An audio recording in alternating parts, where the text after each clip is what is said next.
Ty Brennan and Anita Roman. A vigil for a 5-year-old boy hit and killed by a truck after police say he darted into the street. This morning, family is speaking out with a message to that driver.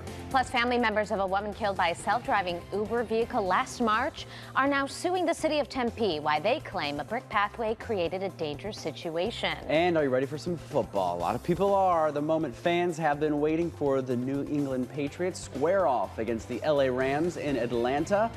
We'll have a lot more on the big preps for the game today. Well, good Sunday morning, everybody. Thanks so much for joining us. Time now, 6 o'clock on the dot. A soggy start to your Sunday. Let's head outside, right? Rain hitting the valley. Early this morning, I took this video of the rain just right outside the Fox 10 studios. Just about 4:30 this morning, you can see that it was a pretty significant rainfall. And then a Fox 10 viewer sent in this time-lapse video, rain falling in central Phoenix. While the viewer was driving to work early this morning, again, had to use those windshield wipers, working overtime this morning. So the big question is, how long will the rain last? Ty Brennan is in the Weather Center to break it all down. Ty, a lot of people heading to the last day of the Phoenix Open. Will they need umbrellas today? It looks like the majority of the rain that we're seeing this morning is going to start to move out of our area by 11 o'clock this afternoon. So that's the good news. So enjoy the rain from the comfort of your maybe your nice warm bed this morning with a cup of coffee. Take a look. This is the latest satellite and radar loop. I'm going to zoom in and show you exactly what we've got going on here this morning.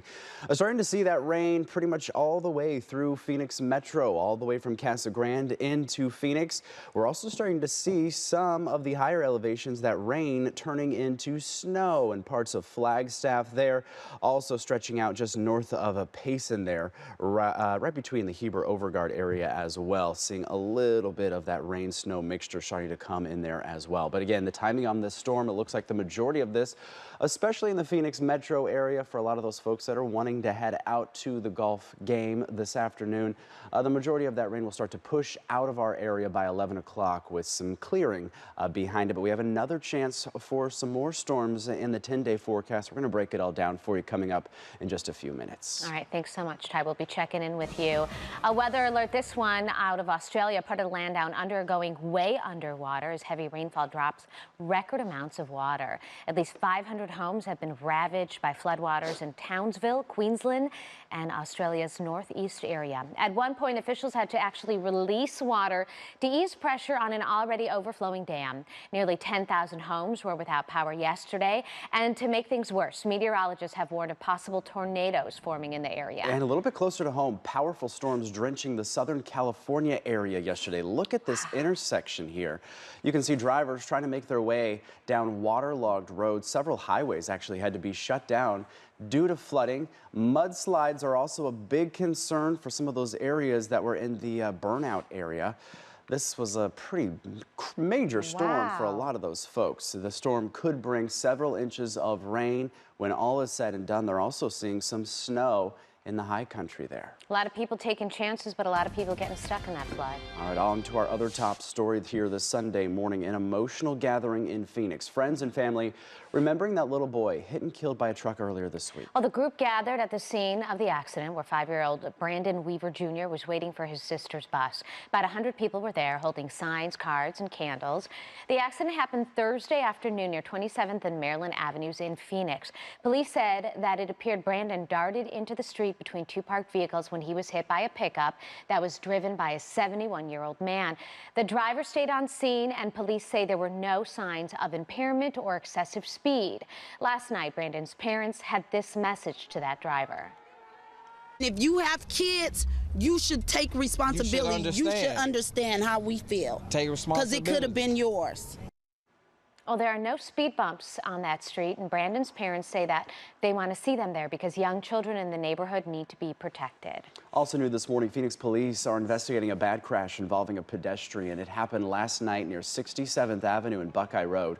We're told that pedestrian is in critical condition this morning. It's unclear if the driver was injured as well in this incident. It's currently under investigation by Phoenix police.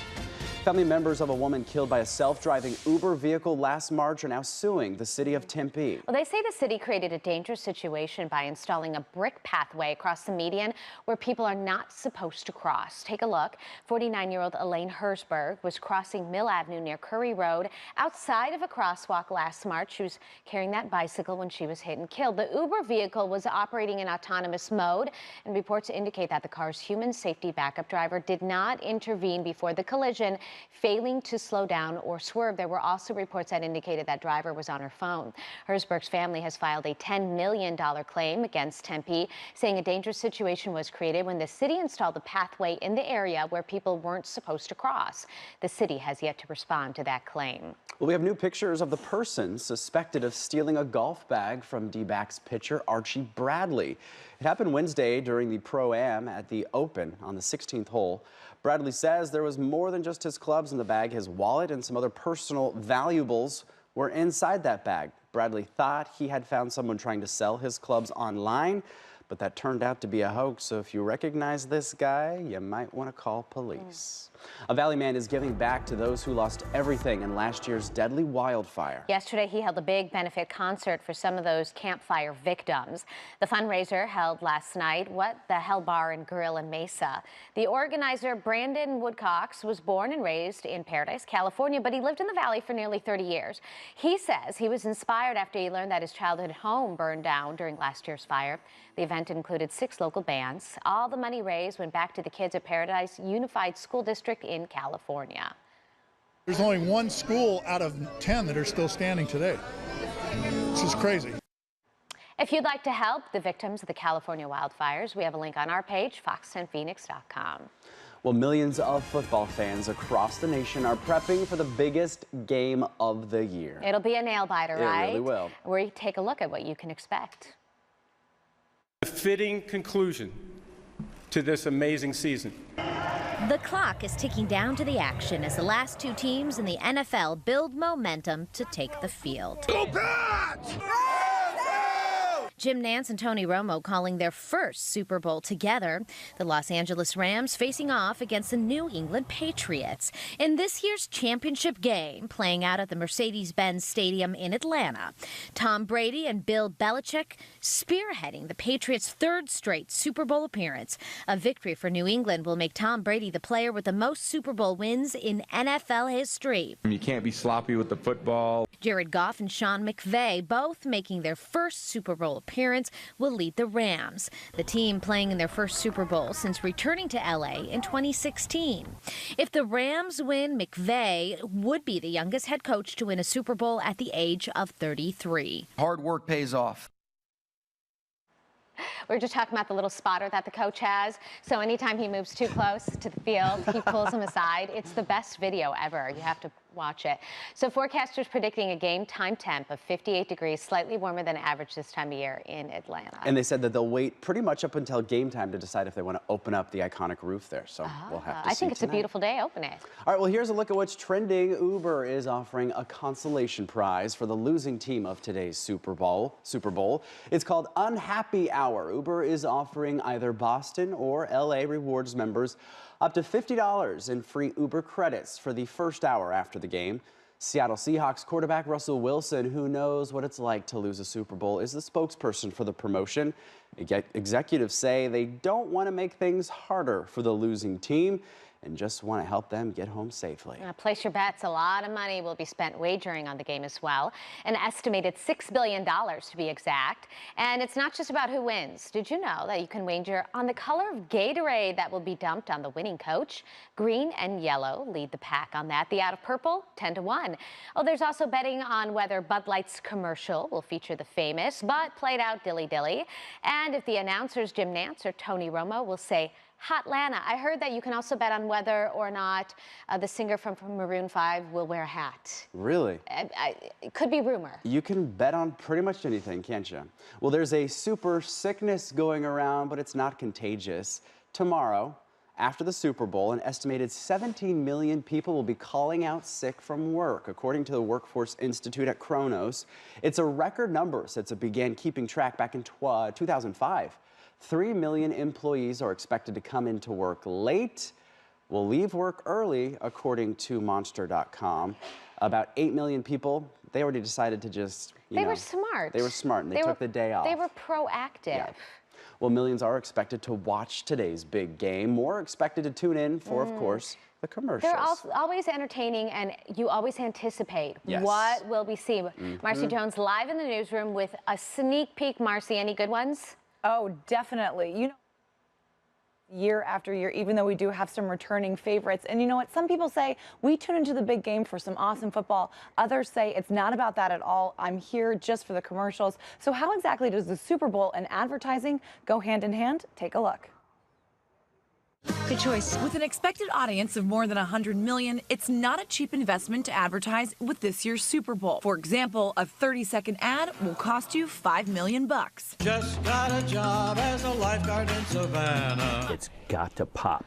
It's either got to make you laugh, or it's got to make you cry, or it's got to make you feel super hopeful about the future. Without that, you're dead. It's over. There's too much noise going around in that room of yours. Michael. Yeah. The expense starts well before the game. Production cost of a couple $1 million. You've got an agency fee, hopefully that's a lot, and you've got a talent budget. Sometimes if you're a Pepsi, that could be $5 or $6 million. Others, maybe just $1 million. On top of all of that, CBS, for the privilege of running on the Super Bowl, is going to ask for another $10 or $20 million for you to run on their network throughout the rest of the year.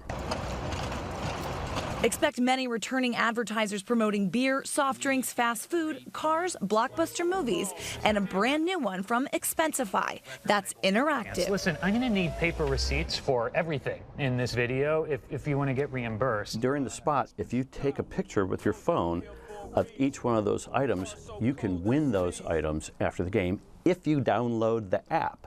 So, brilliant way to use offline and online and get people to use a product that normally they probably would not care a lot about. And just like the game, there will be winners and losers come Monday morning. The consumer's either going to remember or not, and either the sales are going to go up for a particular brand or they won't. And so it's a high stakes game. We'll see what happens on Monday. What have we learned today? You want a Pepsi? Here you go.